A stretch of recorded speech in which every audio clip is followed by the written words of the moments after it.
On September 19th, 2013, in Conifer, Colorado, the entire town's power was cut from 10 o'clock at night to 3 o'clock in the morning. Very serious problems had arisen in one of the power plants, and so all residents were informed ahead of time of the blackout that would occur for 5 hours as maintenance was performed. Or, that's what we told them. Everything I'm about to tell you is classified above top secret, but I don't care.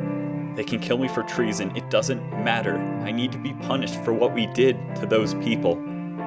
All those people. The key was inserted and the switch flipped.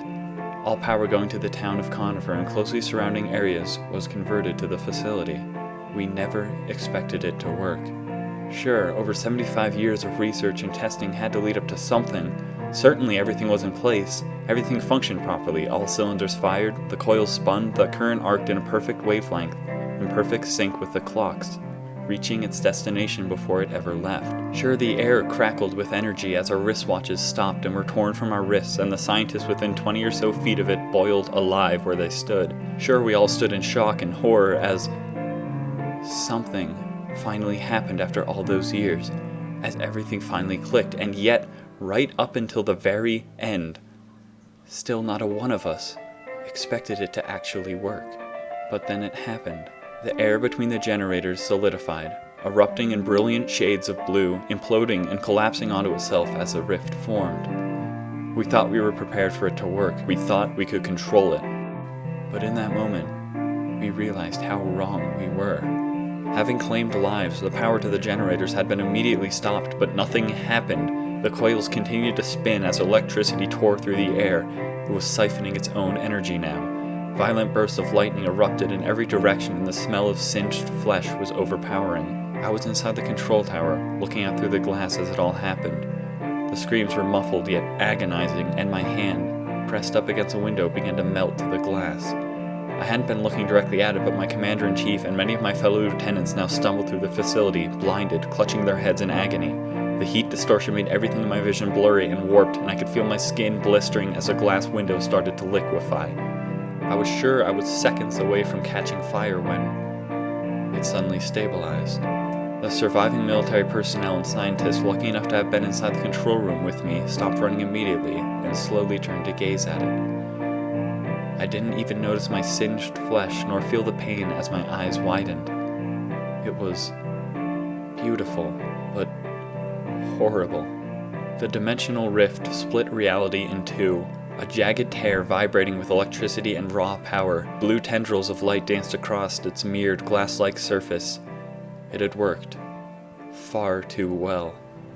Our government agency was tasked with this feat, based just outside the small town of Conifer, Colorado, hidden in plain sight. And we had done it. But it wasn't supposed to happen like this. No, this was bad. It was far too strong. We couldn't let it stay open. "Cut the power," the general screamed. "For fuck's sake, shut it all down!" I'd never heard him show an ounce of fear, but his now quavering voice showed how absolutely terrified he was. Throwing the emergency circuit breaker, the facility, the last source of light in the otherwise pitch-black town, went completely dark. Except, it didn't. Our horrified faces were still illuminated by the blue tint of the rift, now existing completely independent from any power source. "I want all available military personnel out there immediately," the general screamed, not even trying to hide his fear anymore. As everyone scrambled to grab their weapons and surround the rift, I watched him run into his office. Following him, I opened the door at the exact moment he pulled the trigger. His brain splattered on the adjacent wall and he fell forwards, the gun slipping from his fingers as his body dropped to the floor. I turned away in disgust, shielding my eyes. At the time I thought he was a coward, but now I realized he was the only one with any sense. No sooner had I witnessed his death than the sound of machine gun fire ripped through the night air, followed by countless screams.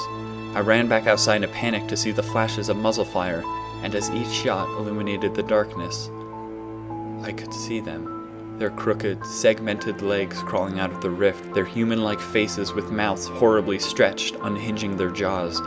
Some crawled at us, screaming unnaturally, their solid white eyes locked on our necks, but most scurried away into the night, towards the town. Without any power, the residents wouldn't even be able to see them until they were inside their house, and even then only with a flashlight. What had we done?